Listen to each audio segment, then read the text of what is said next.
Hello दोस्तों, चलिए start करते हैं हम लोग नया चैप्टर।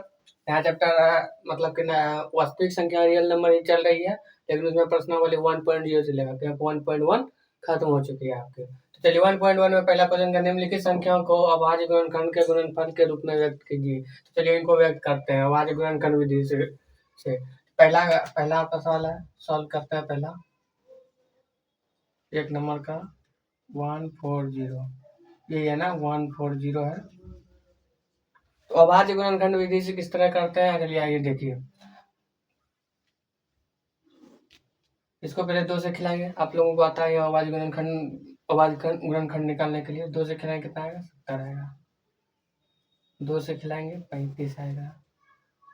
अब 3 से तो नहीं खाएगा, 5 से खिलाते हैं, 5 7 35 आएगा।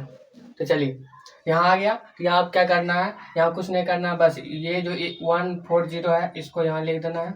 अतः यहाँ ऐसे लिख देना है 140 बराबर कितना, 1 2 3 4, यानी जो भी संख्या आया है उसको क्या करना है, ये 5 है, जो भी संख्या आया है उसको गुना के रूप में लिख देना, 2 गुना 2 गुना 5 गुना 7। तो वहां देखिए क्या, अभाज्य गुणनखंडों के गुणनफल के रूप में। तो अभी भी देखिए गुना तो कर दे, गुणनखंड अभी बना कहाँ है। गुणनखंड बनाने के लिए जो भी पेयर लगता है उसका क्या करता है, उसका स्क्वायर करता है। देखिए इधर ध्यान दीजिए कितना होगा। देखिए 2 को 2 है तो इसको क्या लिख सकते हैं, 2 का स्क्वायर 2 लिख सकते हैं, 2 का स्क्वायर लिख सकते हैं इसको। और जो इसका जोड़ी नहीं बनाया तो इसको ऐसे लिख देंगे 5 इंटू कितना हो गया 7। अब ये क्या हो गया, अब इसका क्या हो गया आंसर। अगर आपको एग्जाम में अगर पूछता है अभाज्य गुणनखंड के गुणनफल के रूप में व्यक्त करने के लिए, आप इस तरह निकाल के दे दीजिएगा और वो क्या करेगा, आपको वहाँ नंबर मिल जाएगा।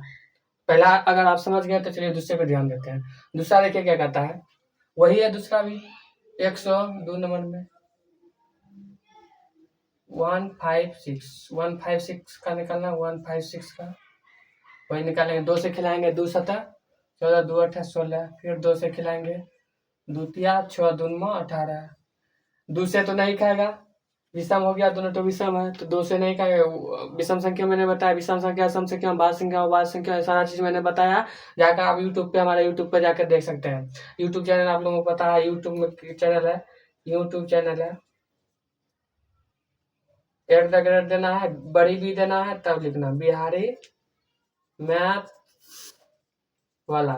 अगर ये लिखेंगे तो 2 4 बार स्क्रॉल करेंगे तो बहुत सारा वहाँ चैनल है, हमारा वहाँ फोटो होगा, आपको मिल जाएगा। तो वहाँ बहुत सारा सटीक चीज से एडिशन मल्टीप्लिकेशन और उसके बाद सब्ट्रैक्शन डिवीजन सब इतने इतने सोल्व तरीके से बताया, वैदिक विधि से मैंने बताया है कि आप चौक कर दंग हो जाएगा। ऐसा चीज हम पहली बार देख रहे हैं, ऐसा सब चीज मैंने बताया वहाँ पे, अब वहाँ जाकर देख सकते हैं। तो अब 3 से खिलाइए 33 39। अब देखिए नहीं खा रहा, नहीं ये क्या हो गया है, ये देखिए आप लोगों को मैंने बताया था ये क्या हो गया, भाज्य संख्या। भाज्य संख्या वो संख्या है जो स्वयं एक या स्वयं के अलावा किसी अन्य संख्या से भागने लगे उसे अभाज्य संख्या कहते हैं। भाज्य संख्या तो है नहीं कि लग जाएगा किसी हर से, अभाज्य संख्या तो भाज्य संख्या में नहीं लगेगा। तो अब क्या करेंगे, यहाँ पे क्या करेंगे, वही लिख देंगे जैसे यहाँ लिखे थे, यहाँ लिख देंगे अतः नहीं भी लिखेंगे चलेगा।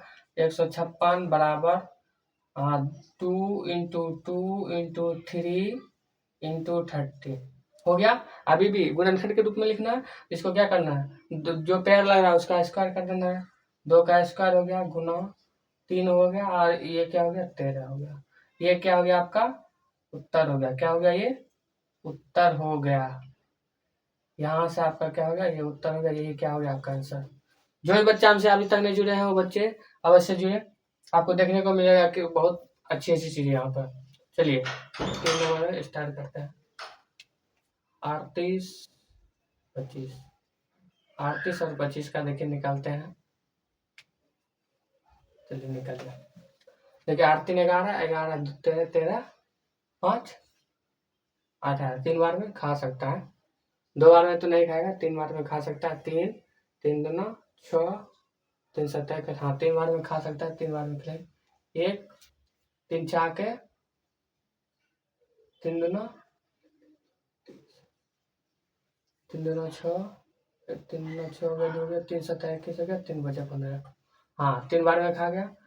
अब यहाँ पे 2 1 3 विभाजकता, जो विभाजकता का नियम जो पढ़े हैं वो समझ जाएंगे, जो नहीं पढ़े हैं तो देखिए 3 से अगर किसी विभाजकता का नियम अगर आपको नहीं पता है, अगर 3 से अगर भाग देना है उसमें तो सब संख्याओं को जोड़ दीजिए। अगर 3 से विभाजित हो रहा है तो वो पूरी संख्या क्या होगा, 3 से विभाजित होगा। समझ गए ना, यही होता है विभाजकता का नियम। चलिए 3 से देखिए एक आता है, हाँ 3 से कहा 3 छके 12, 3 दूना 6, 3 पचा 15। गुड। चलिए 5 2 7, 7 4 8 नहीं खाता है, 5 से खाएगा, 5 8 40, 25 25। अब 5 से 17 पचा 50। यहाँ तक हो गया। अब देखिए यहाँ क्या करना है, वही करना है फिर 38 25 बराबर क्या करना है, 3 गुना 3 गुना 5 गुना 5 गुना 17। अब इसको गुणनखंड के रूप में लिख दीजिए। गुणनखंड के रूप में क्या लिखेंगे, 3 का स्क्वायर हो गया गुना 5 का, 2 बार 5 है तो 5 का स्क्वायर हो गया गुना 17। यही हो गया इसका क्या उत्तर, यही क्या हो गया इसका उत्तर। तो आप लोग आपको लोग यहाँ तक समझ गए होंगे, तो समझ गए होंगे तो इसका स्क्रीनशॉट ले लीजिए, स्क्रीनशॉट ले लीजिए। और ये रहा, ये भी हम बताएंगे अभी, पहले इसको उतार लीजिए। इधर से हम मिटा दें, यहाँ तक आप लोग सीख गए होंगे, यहाँ मिटाते हैं इसको।